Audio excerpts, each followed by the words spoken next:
All right, everybody, welcome to Math with Grace. Today we're going to be working through Relations and Functions, book 1205, lessons 4 through 6. Lesson 4 begins on page 12 and it's titled Trigonometric Identities. Now some of these, I'm pretty sure all of these, we've already covered.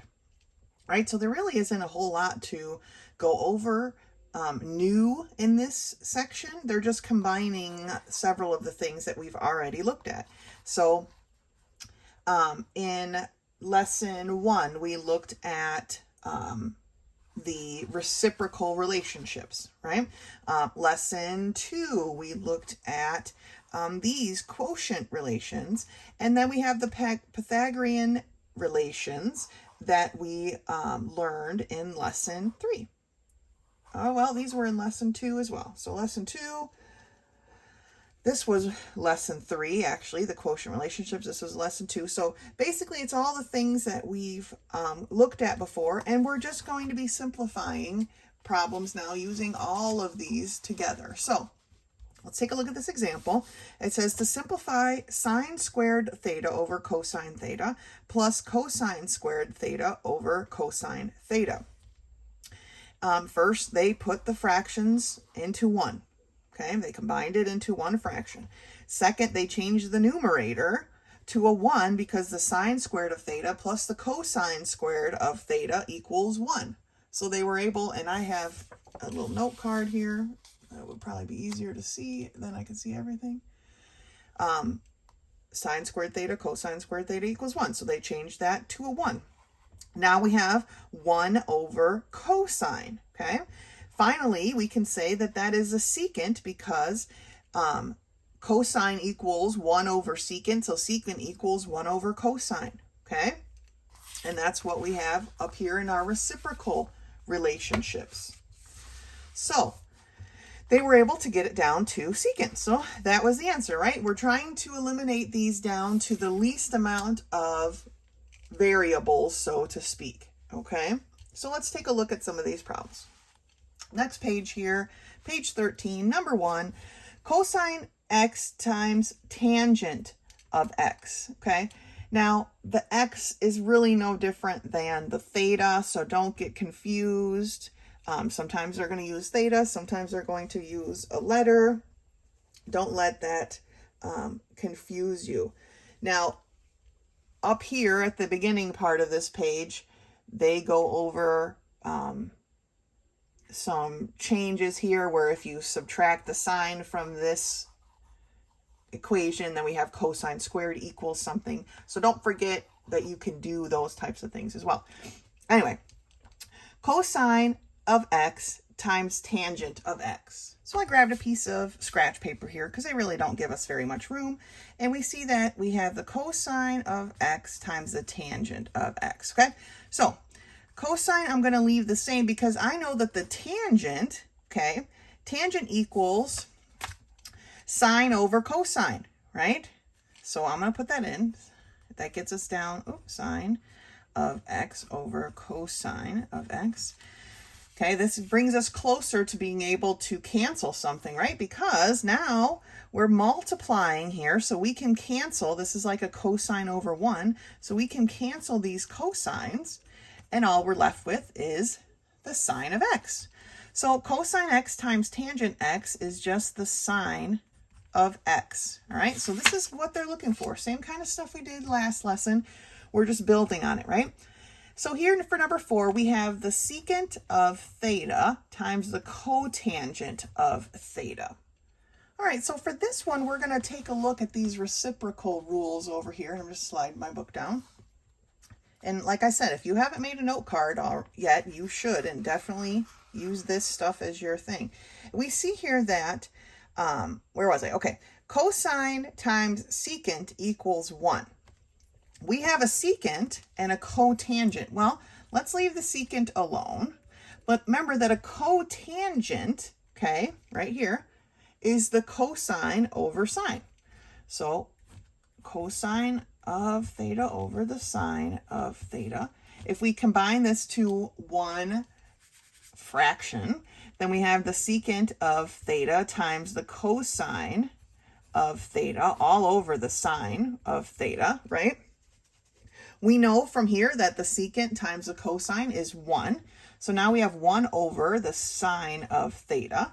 And 1 over the sine of theta is the same thing as a cosecant.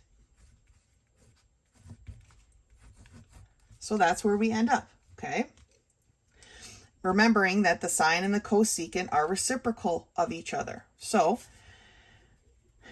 they ended up being right here. Sine of theta equals 1 over cosecant of theta. So if you solved for cosecant, right, you'd have to multiply by both sides. Here, our cosecant would be over here now. Then you'd have to divide by sine. And so cosecant is 1 over sine as well. And so that's where we ended up. So this is the cosecant of theta. Take a look here at number 6. We have the sine of theta, secant theta equals tangent theta. So here they want us to prove that one side is equal to the other side. So for this one, I've got the sine of theta, secant theta, tangent theta. Remember, tangent is sine over cosine, right? So I want to change this secant of theta, since it's reciprocal up here with cosine, I'm going to change it to 1 over cosine of theta equals tangent of theta, and then combine them. So sine of theta over cosine of theta equals the tangent of theta, which then equals the tangent of theta, okay? So we've proven that this side here equals the tangent of theta, which of course is equal to itself. All right, let's take a look at number 9. So for number 9, we have the cotangent of b, secant of b equals the cosecant of b. Now, first I want to look at what does it mean, cosecant, okay? Well, we know from over here that our cosecant is equal to, and I'm just going to write it to the side, right? Our cosecant is equal to 1 over the sine. So that's kind of what we're shooting for on this side, right? This side will stay the same. That's kind of though what we're shooting for on this side. So what is our cotangent equal to? Well, our cotangent is cosine of b this time over the sine of b, right? And what is our secant equal to? Well, our secant is with the cosine, right? They're reciprocal, so it's equal to 1 over the cosine of b. It's a cosecant of b. So here, because we're multiplying, now we can cancel, right? And we end up with 1 over the sine of b equals the cosecant of b. And we already said that's what our goal was. And so we have the cosecant of b equals the cosecant of b. All right? Great job. That's lesson 4. Lesson 5 begins on page 16, and it says cosine of the sum of two angles. It says this section is devoted to the derivation of the cosine of the sum of two angles. Now, really, really big words, but really, all we want to worry about right now is the formulas. So again, if we're making a note card, all of this is super interesting. But this is our end game, okay? So if you're making your note card, this needs to go on it, okay? It says this formula is known as the identity for the cosine of the sum, because we're adding them together, of two angles, and will be used throughout this unit. So it's the sum of alpha plus beta, basically, right? We're using our Greek letters. And so looking at this example with this formula, it says find the cosine of alpha plus beta if alpha is pi over 4 and beta is pi over 6. Well, let's not forget our handy chart that we made a copy of, right? That will come in, like I said, handy for this, all right? So the cosine of pi over 4 plus pi over 6. Instead of actually adding these two things together, what we want to do is split them apart. So the cosine of the first times now, because we're distributing, right, the cosine of the second, well, not distributing, but we're using this formula. So this is all equal to this formula. The cosine of alpha, cosine of beta, multiply together, minus the sine of alpha times the sine of beta. So using our chart, we find the cosine of pi over 4, okay, is square root of 2 over 2. The cosine of pi over 6 is the square root of 3 over 2. So we're multiplying those and subtracting the sine of pi over 4, which is the square root of 2 over 2, times the sine of pi over 6, which is the square, or 1/2, sorry. So then they just multiplied it together, right? Square root of 6 over 4 minus the square root of 2 over 4. And even though this doesn't go all the way across, they've combined it into, they both have the common denominator, so they combined it into one fraction, and that's it. That is the janky answer, but that's what it is, okay? Now, going on to the next page here. Top of page 17. I wanted to make this note that the sine of negative x or theta or whatever is the same as negative sine of x. And the cosine of a negative x is the same as cosine of x, which allows them to get to this formula now. The cosine of alpha minus beta is the cosine of alpha times the cosine of beta plus the sine of alpha times the sine of beta. And then we have an example here, okay? So, given alpha and beta are in the first quadrant angles, and the sine is 3 over 5, and the cosine of beta is 12 over 37, okay? Find alpha minus beta. Well, they drew the angle for each one, okay? And they need to figure out, with a sine of 3 over 5, then sine squared times cosine squared equals 1. So they're using the Pythagorean theorem, right? But anybody who's been around triangles long enough knows that if we have a right triangle and one side is a 3 and the hypotenuse is a 5, then this side is definitely a 4. So the cosine is 4 over 5, right? Adjacent over hypotenuse. They're just doing the Pythagorean theorem here to solve, although, I mean, they're not, because they're using that sine squared cosine equals 1, but you could literally just do the Pythagorean theorem and solve it quite a bit easier without having to deal with these fractions. And so that's also what I would have done down here, right? But they solved it the way they wanted to. I would, like I said, I would have used the Pythagorean theorem because this is a right triangle. So 12 squared plus b squared equals 37 squared, right?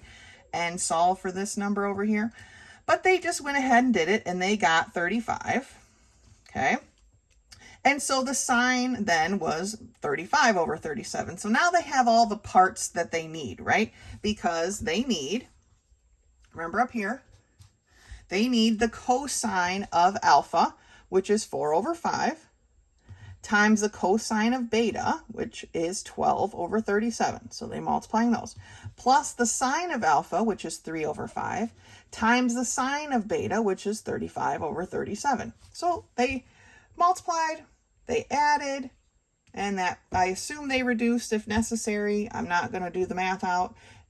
Please reduce it if it's necessary, right? We know how to work with fractions. And that's your answer, right? There it is. Janky, but it's there. All right. One last example. Show that the cosine of pi over 2 plus x equals negative sine of x. Okay, so we have the cosine of the alpha and the beta.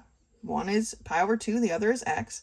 And so we're going to use this formula to solve this side, right? And so when we do, we break it up to cosine of pi over 2, cosine of x, minus sine of pi over 2 times sine of x. Well, the cosine of pi over 2, okay, remember our chart? Pi over 2 is where? Pi over 2 is not on here because pi over 2 is this 90-degree angle. So we know that the cosine is 0, okay? Then the cosine of x is just cosine of x, okay? Minus the sine of pi over 2, which would be 1 in this case, times the sine of x, okay? So then we end up with this canceled out, right? Because 0 times anything is 0. And then negative sine of x. So we know that this negative sine of x matches this negative sine of x. Okay? All right, let's turn the page. So looking at 5.1, we're basically doing the opposite of the problem we just talked about, because we have the cosine of pi over 2 minus the x, okay, equals the sine of x. I don't know really where to put my sheet, but we have this one here. This one here with the sine of a, b. Oh, no, we don't. Sorry, I'm on the wrong side of my sheet. We're at the cosine, right? Cosine of alpha minus theta. So we want the cosine of the alpha, which is pi over 2, times the cosine of x minus the sine of the alpha, which is pi over 2, times the cosine, or the sine, sorry, the sine of the beta, which is x. Okay, so we're in this, and this is actually a plus, my bad, plus. Okay, so now the cosine of theta, or pi over 2, we talked about in the last one, right, was 0. So 0 times the cosine of x plus the sine of pi over 2, which is 1, okay, times the sine of x. Well, 0 times anything is 0, so we're ended up here with the sine of x, which sine of x equals sine of x. So we did it, okay? Basically, the exact same problem we just did, except instead of subtracting like we did the first one, here we are adding. We added them, okay? Let's look at number 4 here. We want the cosine of 270 minus theta to equal the negative sine of theta. Well, cosine minus is here. So that's the formula we want to use if you have your note card out, okay? So cosine minus is the cosine of alpha, which is 270, times the cosine, I don't know why I keep writing that wrong, cosine of theta. Okay, and when we're doing the minus, we're adding over here. So plus the sine of 270 times the sine of theta. All right? So what is 270 degrees? Well, let's take a look at our little chart that we have here and see if we can figure it out. All right, so again, our little, they're using the axis, okay? And so that tells us that the cosine of 270 degrees, which is way down here, okay, is 0. So we have 0 times the cosine of theta, okay, plus the sine of 270 degrees. Well, the sine is that -1, right? Plus a -1 times the sine of theta. Well, again, 0 times the cosine is nothing. Negative times the sine gives us a negative sine of theta. So we are able to get to our answer, all right? So if you don't have this as a note somewhere near your workstation, you probably should, because they seem to be using those axis points, which aren't on this chart, because it's either 0 or 1 or -1 or 0, okay? So they're not using that on this chart. I want to do one more with you here, and that's here, number 6. And they're telling us that these two angles and all the angles in these problems are standard position in the quadrant 1. So they want you to find cosine of alpha and theta and cosine of alpha minus theta. So we're doing both parts here, both equations. I'm going to just set my equations right here. We're doing both of these equations. So we have the sine of alpha is 4/5. The cosine of beta is 5/13. So if we draw our whatever here, and we know that this is our alpha, and that the sine is 4 over 5. Remember, sine is opposite over hypotenuse. So again, we're in this 4, 5 hypotenuse, 4, this I know is 3, okay? You can do the Pythagorean theorem if you like. It is just something you should honestly be aware of at this stage in your math. So then we have beta over here, and the cosine of beta is 5 over 13. So we've got adjacent over hypotenuse. Now we have to figure out what is this side here. This one, I'm not really sure. So I know that 5 squared plus b squared is going to be equal to 13 squared. So 25 plus b squared is going to be 169. B squared is then going to be equal to, I'm coming off the page here, 144. Let me slide up here. So my b is 12. All right, so now we've got that figured out. We know all of the sides. Let's start with the first formula, which is the cosine of a plus b. So cosine of a plus b is the cosine of alpha, then the cosine of beta, minus the sine of alpha times the sine of beta. I'm just rewriting it here so I make sure I follow this all the way down, right? So the cosine of alpha is 3 over 5. The cosine of beta is 5 over 13. Okay, remember, cosine is adjacent over hypotenuse, okay? Minus the sine of alpha, which is opposite over hypotenuse, times the sine of beta, which is opposite over hypotenuse, okay?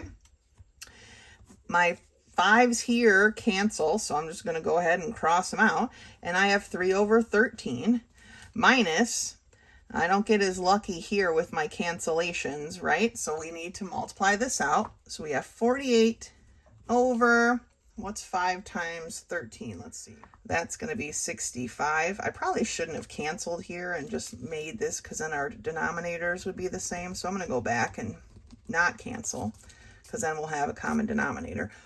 So we've got 15 over 65, okay? So I've got, combining them into 1, since now they have the common denominator, I've got 15 minus 48. So we've got a negative 33 over 65. And we can reduce that, it looks like, to a negative 11 over, oh no, can't reduce it. My bad. I thought 3 went into both evenly, but it doesn't. So negative 33 over 65 is going to be our A. Okay, now let's do part B, which is the other, make sure I have enough room, yep, the other formula. So it's the cosine of alpha, cosine of beta, minus the sine of alpha, sine of beta. Now we don't have to do all this work again. We already know, or not a minus, sorry, this one's plus. We already know what we got here, right? So 15 over 65 plus 48 over 65 gives us 63 over 65. Let's see, I already know 3 doesn't go into this evenly, so they don't have anything. 63 over 65. So that's how you're going to do the rest of these, okay? I would set up your triangles, make sure you know all of your sides of your triangles using the Pythagorean theorem if necessary, and then just plug what you found out into the equation, all right? That's lesson 5, good job. Lesson 6 begins on page 21, and it's additional sum and difference formulas. And again, we could go through all of this goody goodness, but if we just zoom down here, okay, we can see the formulas that we need, okay? So these are the formulas that we need to add to our chart. Sine of alpha plus beta, sine of alpha minus beta, tangent of alpha plus beta, tangent of alpha minus beta. Add those to your note card, and let's turn the page. for 6 through 5, or 6-1 through 6-5 here, we've got alpha and beta in the first quadrant. Here are their info. Evaluate all of these expressions. So I'm going to go ahead over here and get started with the angles. Okay, so here I have my alpha, let's say. Okay, and it tells me that the sine of alpha is 5/3. So opposite over hypotenuse, not 5/3, 5/13. We just did this 5/13 or 5 and 13 triangle, so we know that this is a 12. All right. For my beta, I'm going to draw it in. And my beta, my cosine is 3/5. Adjacent over hypotenuse, that tells me that this side is a 4. Okay, these are very common triangles. So now we can sit down and let's take a look at my sine of alpha minus the sine of beta. I've got my little cheat sheet here, and that tells me that I want the sine of alpha.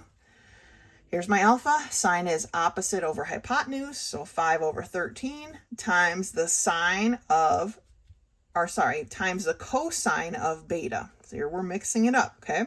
Times the cosine of beta. So the cosine of beta was my 3/5. Okay, minus, because we're doing subtraction here, and this one is a minus, my beta side. So cosine of alpha, my cosine of alpha is 12/13 times my sine of beta. Well, my sine of beta is 4/5. Okay, so what am I ending up with here? I have 15 over, what was that, 63? No, 65. So 15/65 minus 48/65. Okay, which was like negative 33/65. All right, so that one is done.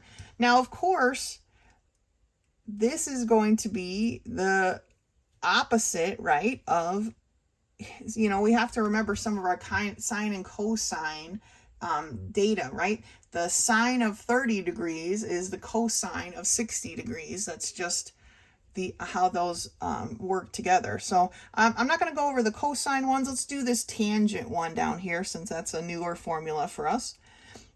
And we have the tangent of alpha minus the tangent of beta, which is this formula, which is kind of messy. It's kind of awkward, but let's go ahead and do it. Let's do it.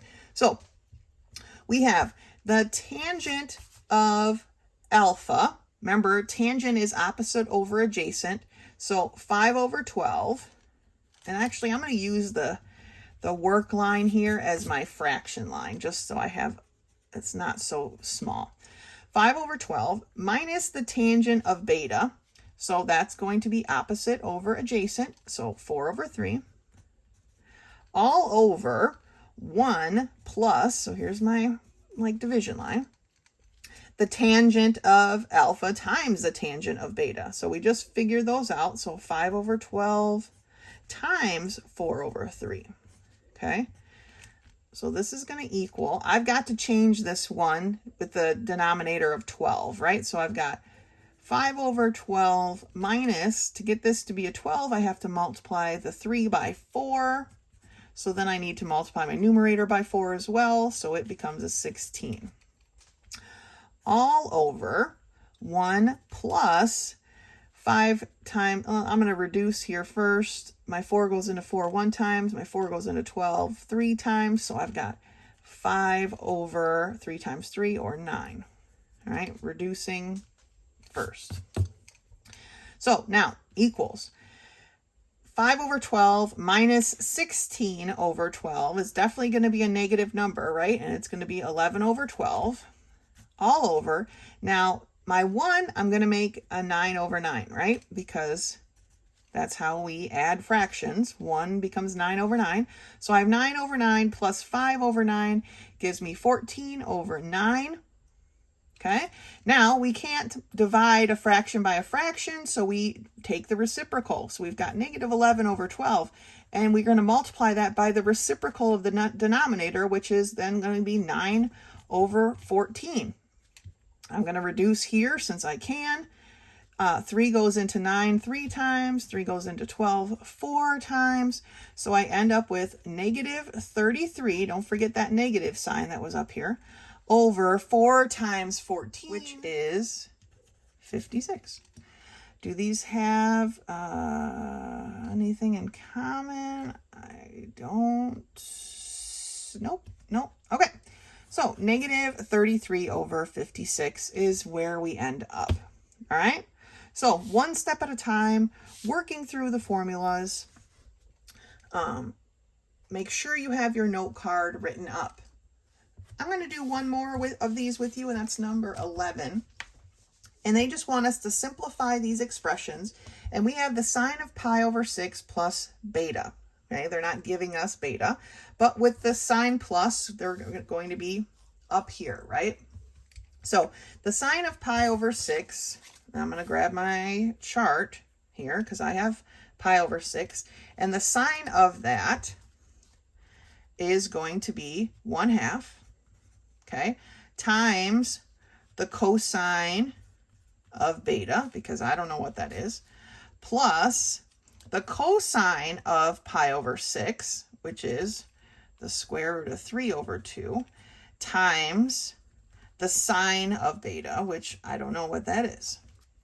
Okay, so I end up with 1/2 the cosine of beta plus the square root of 3 over 2 times the sine of beta.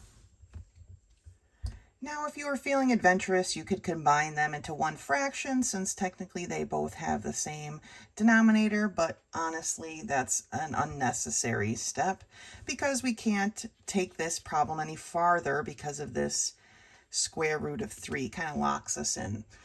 And so that's it for that problem. All right. So like always, if any questions come up or you need help with anything, please don't hesitate to reach out to me via text message. Otherwise, until next time.